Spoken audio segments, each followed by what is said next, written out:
Olá, amigos. Bem, hoje vamos falar um pouco sobre os personagens. Como é que nós podemos entender de maneira clara o que são realmente personagens?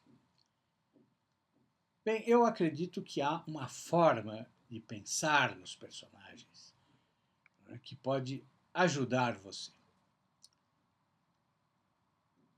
Você não deve pensar nos seus personagens como se eles fossem marionetes, né? Como se fossem bonecos que você manipula por meio de cordões invisíveis, né? Mas também não deve imaginar os seus personagens como se eles fossem pequenos ditadores que surgem do nada, né, e se impõem e obrigam você a fazer o que eles querem. Se você tratar os seus personagens como marionetes, ou se você acreditar que são eles que mandam na sua história, bem, das duas formas você estará cometendo um terrível erro. O bom escritor sabe que para criar personagens convincentes, que mereçam a atenção do leitor, ele precisa fazer com que esses personagens ajam como se fossem pessoas reais, como se tivessem vontade própria. Mas ter vontade própria não significa que um personagem manda na história mais do que você.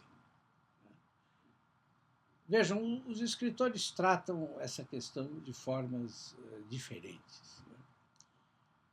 Mas, especialmente hoje, parece existir uma ideia de que não só a personagem, mas a narrativa inteira nasce de algum tipo de mediunidade, né? Que ela simplesmente brota na cabeça do escritor.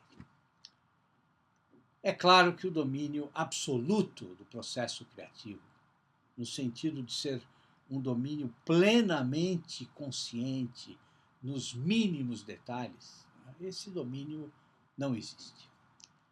Mas há uma luta entre o escritor, seus pensamentos, suas intuições, as palavras, né, e o próprio enredo.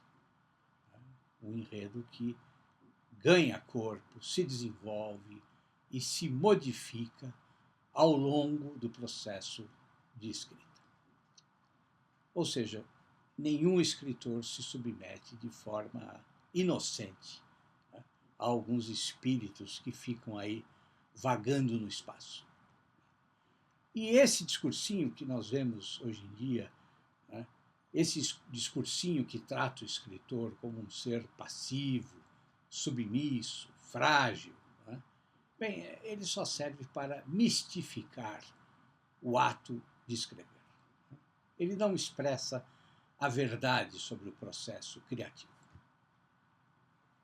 E se os personagens realmente tivessem vida própria, quer dizer, se eles fossem os seus próprios autores, bem, eles poderiam então sozinhos escrever a história, o que não é verdade. Tá? Então, o escritor precisa criar personagens que sejam figuras humanas, figuras que tenham uma história, tenham um passado que as influencia no presente da narrativa, né? E muitas vezes justifica as suas atitudes. Figuras humanas que estejam inseridas num contexto social, que demonstrem suas crenças, suas dúvidas, suas inseguranças, né? Que demonstrem seus valores, seus gostos pessoais, que concordem e discordem com outros personagens, enfim, que tenham voz própria. E que também tenham objetivos, né? Objetivos imediatos ou distantes. E, se forem pessoas sem iniciativa, que então o enredo explique o motivo desse comportamento. Mas é também importante ressaltar mais duas coisas. Não tratem seus personagens como se eles fossem idiotas, né, submetidos a um mundo no qual eles estão eternamente condenados à derrota. Ou seja, falando de outra forma, não produzam literatura niilista. Né? Mas também não fiquem escrevendo historinhas idealistas, em que os personagens são seres angelicais, né, eternamente destinados à felicidade. Não. Criem personagens que estejam enraizados em suas próprias vidas, que não sejam robôs, que não sejam autômatos, que não sejam figuras sem vida própria. É isso, meus caros. Até o nosso próximo encontro. Um abraço.